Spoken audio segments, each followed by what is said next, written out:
Connor, did you know they've won the last team 18 straight games? 18 straight games at McAllister Field. One of them came last weekend in a 20-2 dominating fashion over St. Mary's College.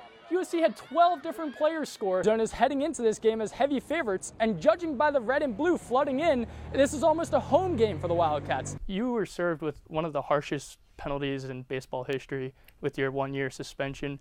What were you able to learn from that period off and be able to come back and still be a resilient player on the field?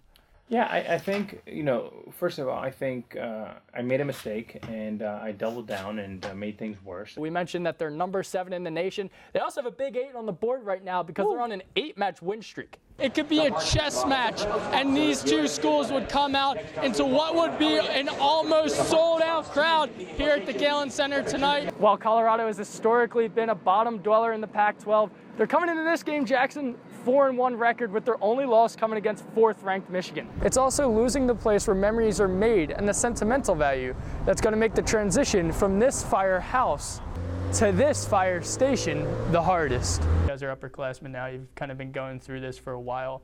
When did you really develop this mentality of getting into the classroom and studying film so much? Top scorer and now co-captain junior Jordan McGlynn returns with an increased role to make up for the loss of Jacobs. We're just 52 minutes removed from USC's 45-20 win over Oregon, but from the quick look around the Coliseum, you could hardly even tell. The grounds crew is hard at work already preparing for the Los Angeles Rams game tomorrow. You can see banners with Rams insignias. When did you realize that that game meant more than just a game? Black athletes or black football players were validated as being able to play with, the status quo. Look at this, Juju Smith-Schuster doing a Juju does, making his best Willie Mays impression out there in center field for 34 yards. Trojans get their first win over the Bruins in 4 years, 41-20.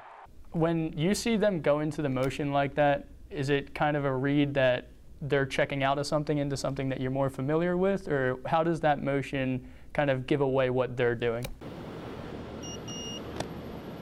Mankind is taking another step toward the future as new hoverboards grow in popularity. The motorized skateboard trend took off as videos of celebrities like Justin Bieber and Kendall Jenner surfaced over the summer. A lot of celebrities, athletes started using it. Started getting really big, so I said, why not? Tried it out, really liked it. One of my friends had it, and I decided to get one. While the hoverboards make it more convenient to get around quickly, with some brands able to reach up to 20 miles per hour, they have also caused a variety of safety hazards.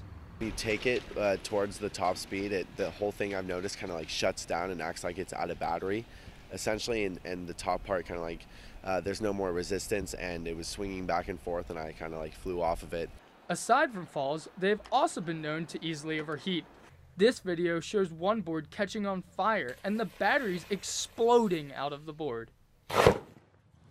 While some places like New York City and the UK have banned hoverboards because of safety concerns, California recently passed a state law saying that starting January 1st, riders can be in the streets and bike lanes and on sidewalks as long as they wear helmets.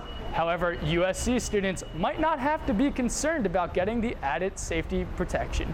DPS is not going to go out and do strict enforcement of this new rule concerning hoverboards come January 1. So we're not going to be out citing people for helmets.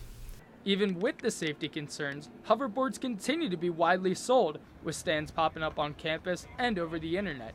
eBay says that on Cyber Monday, the site sold one board nearly every 12 seconds. Even with the huge price tags, with the cost ranging from $300 to $2,000, owners like Alec Phillips say it's worth every penny. It's definitely worth $300, I would say. It makes getting around fun, and everybody's like looking at it and like ooh and ahhing and stuff when you go around. It's just a little extra flash. So with all the hazards that come along with the hoverboards, it may be smart to think twice before trying to roll off into the future. Connor McGlynn, ATVN.